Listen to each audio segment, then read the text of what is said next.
Autokuća Holiday osnovana je 2004. godine. Već dugi niz godina uspješno se bavi uvozom i prodajom putničkih i lakih komercijalnih vozila. Polovni automobili iz naše ponude pažljivo su odabrani uzimajući u obzir želje i potrebe kupaca, a dobavljači su nam svetski poznate i pozicionirane leasing kompanije.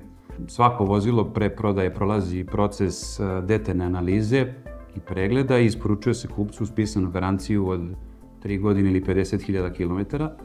U sklopu firme posluju 4 sektora. Jedan je pomenuta prodaja polovnih vozila, autolimarska, odnosno farbarska radionica.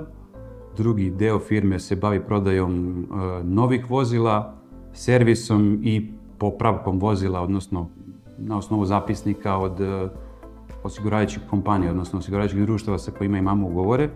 Treći sektor je firma ProNails koja se bavi prodajom profesionalnih proizvoda za negu noktiju i posjeduju lanac kozmetičkih salona. I četvrta firma je tehnički pregled Holiday koji se bavi tehničkim pregledom i registracijom vozila.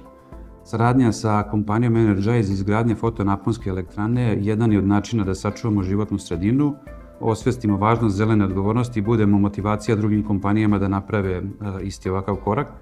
Kako je ispred nas period povećanja cene električne energije, ova odluka nam je pomogla da optimizujemo troškove i spremno dočekamo rast cena.